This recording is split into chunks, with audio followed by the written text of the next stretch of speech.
ეცით წამალი ბავშვებს და თავისუფლება სინდისის პატიმრებს.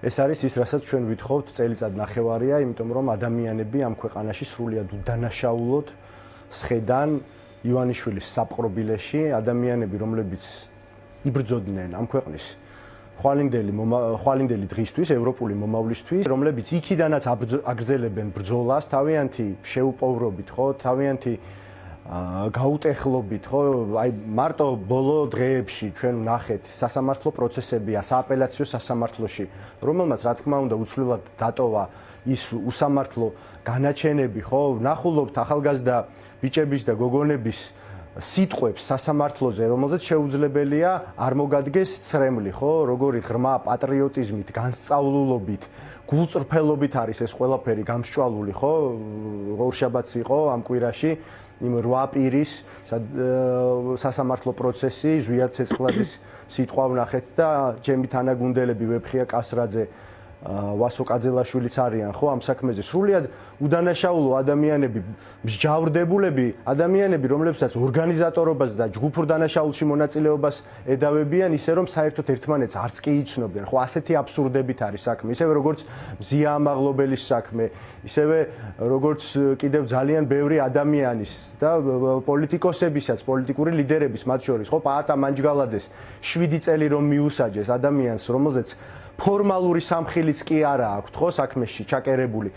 აი ესეთ ქვეყანაში ვცხოვრობთ ჩვენ. მე მინდა ყველას უსურვო მხნეობა და თავისუფლება და მინდა იცოდეს თითოეულმა მათგანმა, მათი თავისუფლება დღეს არათუ მნიშვნელოვანი და ძვირფასია ჩვენთვის, არამედ არის საჭირო. დღეს ჩვენ ყველანი ვართ წინააღმდეგობის მოძრაობაში, ყველას გვაქვს ჩვენი ბრძოლის გზა და გაცილებით უფრო მეტად გვჭირდება ამ ადამიანების ყოფნა თავისუფლებაზე. თუ ეს მოხდება იმ ჰუმანური აქტით, რომელიც ზოგადად არის შეწყალების აქტი და თუ ეს ინიციატივა იქნება წამოსული ეკლესიის წიაღიდან, როგორც ეს ყოფილა ცოტა ხნის წინაც ჯერ კიდევ ვილიამ მეორის პატრიარქობის პერიოდში, თუ ეს წამოვა, რა თქმა უნდა, ახალი უწმინდესის და უნეტარესის შიო მესამის მხრიდან, ეს იქნება ძალიან მნიშვნელოვანი ნაბიჯი, ბუნებრივია ჩვენი საზოგადოების კონსოლიდაციის და აი მხითჩახეტეხილობის პრობლემის გადაჭრის გზაზე. ქართული ოცნების მხრიდან, რა თქმა უნდა, ჩვენ ვერ ვხედავთ ჯერჯერობით ვერანაირ მზაობას, მათ სურთ რომ რაღაცა მონანიება აჩვენონ ადამიანებისა, რომელთაც არაფერი მოსანანიებელი არ აქვთ, იმიტომ რომ უდანაშაულოები არიან და რა ვიცი, სინდისის პატიმრების გარდა ჩვენ იმასაც ვხედავთ, რომ ტროტუარზე დგომის გამო აპატიმრებენ თუნდაც 2-3 დღით ადამიანებს და უშვებენ საპყრობილეში, ხო, როგორც ბატონი ბუკა პეტრიაშვილი დააკავეს ვნახეთ ჩვენ, ხო, სტუდენტებს უნივერსიტეტთან დგომის გამო აპატიმრებენ. აი ესეთ ქვეყანაში ვცხოვრობთ და ეს რა თქმა უნდა არის ქართული ოცნების პოლიტიკურ სამარეზე დაყრილი თითოეული ბელტი, თითოეული ამ ადამიანის პატიმრობა და მათი პატიმრობის თითოეული დღე. კი ბატონო, გიორგი, აუცილებლად მინდა დაგისვა კითხვა იმ სურათზე, რომელიც დღეს ჩვენ ვნახეთ ოპოზიციაში კონკრეტულად, ანუ გაკეთებულ განცხადებებს გულისხმობ. დღეს ცხადია ხარ იქნებით საქმის გულში, რომ ოპოზიციის ალიანსმა გამოაქვეყნა 6 მოთხოვნა სამართლიანი არჩევნების ჩატარებისთვის, პირობა, რომელიც უნდა დაკმაყოფილდეს იმისთვის, რომ ალიანსი გავიდეს არჩევნებზე, ხო? პირველი პატიმრების საკითხი და ასევე ეს 6 მოთხოვნა, რომელზეც თქვენც გისაუბრიათ, როგორც მნიშვნელოვან საკითხებზე და ამავდროულად ჩვენ ვნახეთ მოწოდება და საუბარი საკითხზე ნიკა გვარამიასგან, რომ ლელო ძლიერი საქართველო და გახარია საქართველოსთვის უნდა მიიღონ ოპოზიციურ ალიანსში. მოდი პირველ რიგში არჩევნების თემასთან დაკავშირებით ამაზე გითხარით თქვენი პოზიცია რა არის? არის თუ არა თანხwebdriverში ზოგადად ეს საკითხები და ამ საკითხების დაკმაყოფილება არის თუ არა მნიშვნელოვანი და შემდეგ კითხავთ იმ თემაზე, ამ ალიანსში შესვლა არ შესვლის თემასთან დაკავშირებით, რასაც თქვენი პოლიტიკური ჯგუფის გენერალური მდივანიც გამოიხმაურა სოციალურ ქსელში. ხო, არჩევნებთან დაკავშირებით მე 6 საკითხზეც მისაუბრია, 46 საკითხზეც მისაუბრია და 2020 წლიდან მოყოლებული პრაქტიკულად არ ყოფილა არც ერთი სამუშაო ჯგუფი არჩევნების თემაზე, რომელშიც მე მონაწილეობა არ მქონდეს მიღებული. კანონ პროექტებიც დაგვიწერია, საარჩევნო რეფორმის პროექტებიც დაგვიწერია, პარლამენტში იქნებოდა ეს თუ სხვაგან, მოგეხსენებათ მე ცესკოს თავმჯდომარის მოადგილე გახდით და 2024 წლის არჩევნების შემდეგაც უამრავ ფორმატში, მათ შორის სალომე ზურაბიშვილის ფორმატშიც ამ საკითხებზე გვისაუბრია, გვაქვს ძალიან მკაფიო ხედვა და ათობით გვერდს მოიცავს ის ჩვენი ხედვები, რომელიც თუნდაც ბოლო თვეების განმავლობაში ამ საკითხთან დაკავშირებით ჩვენს პარტიაშიც კოალიციაში გვაქვს შემუშავებული. ის რომ უნდა ჩატარდეს ახალი არჩევნები და ის რომ ჩვენ ვითხოვთ ახალ საპარლამენტო არჩევნებს, სამართლიან საპარლამენტო არჩევნებს, ეს არ ახალია, ხო? ამას საზოგადოება ითხოვს წინააღმდეგობის მოძრაობის დაწყების დღიდან 2024 წლის შემდეგ. აქ არანაირი ცვლილება არ არის. ბუნებრივია არც კი განიხილება სინდისის პატიმრების გათავისუფლება, რომელიც უბრალოდ უნდა შესრულდეს, ხო? რაც შეეხება კონკრეტულ მოთხოვნებს, მე ამას ასე არ შევხედავდი შინაარსობრივად რა არის დასათანხმებელი და არა, რა თქმა უნდა, შინაარსობრივად რა პრობლემა უნდა იყოს 6 მოთხოვნაში. 6 მოთხოვნა კი არა, ეუთო ოდირის დასკვნა არსებობს 2024 წლის არჩევნების შეფასებაზე. ეს ბოლო დასკვნაზე ვსაუბრობ, თორე წლების განმავლობაში. კი, თუმცა ნახეთ აი სხვაობა რაშია. არა, დიახ, დავასრულებ. კი, შეიძლება 6-ზე და მე-ზეც ფიქრობდეთ თქვენ, მაგრამ აქ საინტერესო საკითხი არის არჩევნებში მონაწილეობა, არ მონაწილეობის თემა. მაგალითად, ალიანსი ამას ბოიკოტის საგნად უყურებს ამ თემას, დიახ. თქვენ როგორ უყურებთ მას? ამაშია საქმე. ამაშია საქმე, რომ ჩვენი მოთხოვნა, რა თქმა უნდა, არის ახალი არჩევნები და ახალი არჩევნები ყველაფერს რომ თავი დავანებოთ, რა შეიძლება ერთი ან ორი ექსპერტი ფიქრობდეს, ძალიან მარტივად შეგვიძლია ავიღოთ იმ რეკომენდაციები და რომელიც აქვს ეუთო ოდირს. იმიტომაც ვახსენე მე ეს დასკვნა 28 რეკომენდაცია არის მარტო ბოლო დასკვნაში. მათ შორის ერთ-ერთი ამბობს, რომ წინა რეკომენდაციები, რომლებიც შესრულებული არ არისო, ისინიც უნდა შეასრულოსო ქართულმა ოცნებამ, როგორც მმართველმა ძალამო. როდესაც მე ვითხოვ, რა თქმა უნდა, მაქსიმუმს, ხო? ეს არის ელემენტარული ბრძოლაშიც მოლაპარაკებებშიც, რომ საწყისი წერტილი ჩემთვის არის ბევრი. რას მივაღწევ და როგორ მივაღწევ, ხო? ეს არის, რა თქმა უნდა, პროცესის შემადგენელი ნაწილი. როდესაც ვსაუბრობთ არჩევნების შინაარსზე.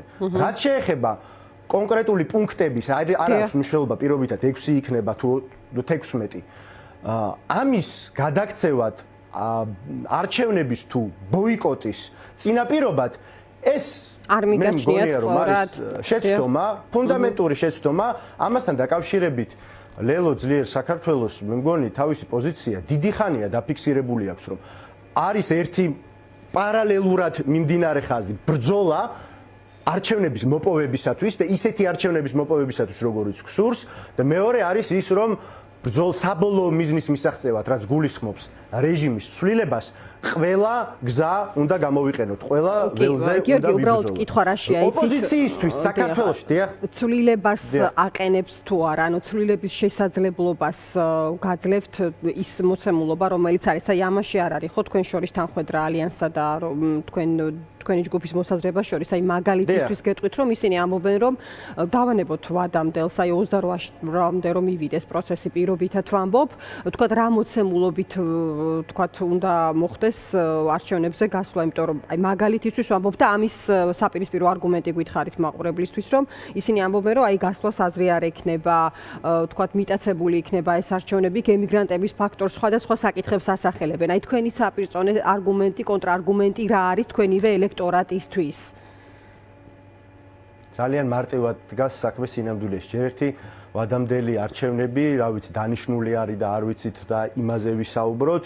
მე მგონი ეს არასწორი იქნება ამ ეტაპზე, როდესაც მიუხედავად იმისა, რომ სხვადასხვა ინფორმაცია სხვადასხვა დროს გამოდიოდა ხოლმე, ჯერ ვადამდელი არჩევნები ჩანიშნული არ არის. ზუსტად ვიცით, რომ 28 წელს უწევს კონსტიტუციით არჩევნები. რაც შეეხება პირობებს და საარჩევნო გარემოს, ქართული ოცნება არის ავტორიტარული რეჟიმი, დიახ, და ქართული ოცნება მაქსიმალურად ცდილობს, რომ ოპოზიციისთვის არახელსაყრელ პირობებში ჩაატაროს არჩევნები, ისევე როგორც ამ ქვეყნის ისტორიაში ყველა არჩევნები ტარდებოდა ხოლმე ოპოზიციისთვის არახელსაყრელ პირობებში და ყოველთვის, როდესაც ამ ქვეყანაში შეცვლილა ხელისუფლება, შეცვლილა ისეთ პირობებში, რომელიც ოპოზიციისთვის იყო საზიანო, მაგრამ ხალხს მაინც გაუმარჯვია, იმიტომ რომ მთავარი კომპონენტი არის ქვეყანაში არსებობდეს ისეთი პოლიტიკური ტალღა, ხალხის ენერგია და უკმაყოფილება რეჟიმის თუ ხელისუფლების წინააღმდეგ უნდა იყოს იმდენად მძლავრი, რომ ვერანაირმა ბარიერმა, ვერანაირმა საარჩევნო გარემომ, ვერანაირმა საარჩევნო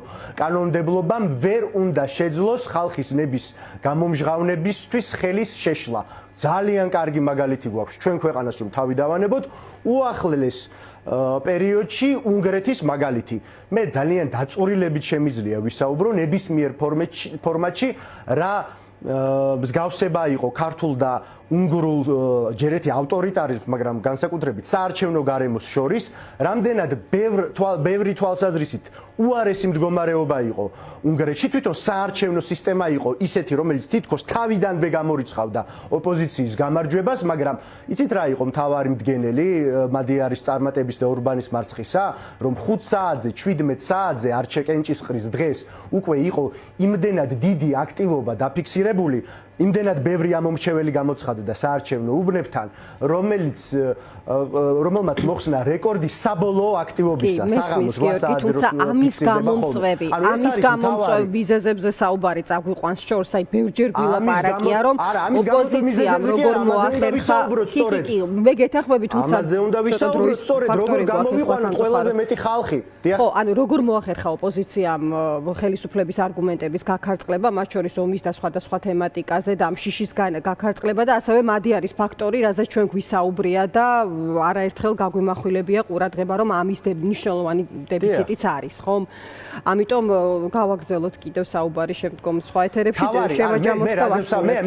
მე ამაზე არ ვსაუბრობ, მე იმაზე კი არ ვსაუბრობ პოლიტიკური კამპანია როგორ აწარმოა მადიარმა. მე ვსაუბრობ იმაზე, რომ როდესაც გსურს დაამარცხო ავტორიტარი, შენ უნდა უბრალოდ კი არ მოუგო, უბრალოდ უმრავლესობით კი არ უნდა მოუგო არჩევნებზე, არამედ დამთრგუნავი უმრავლესობით უნდა მოუგო. როდესაც ყველაფერმა აზრი უნდა დაკარგოს, თორემ ორბანს განა არ ჰქონდა სრულად კონტროლირებული საარჩევნო ადმინისტრაცია, შეზღუდული სადამკვირვებლო მისია და ასე შემდეგ.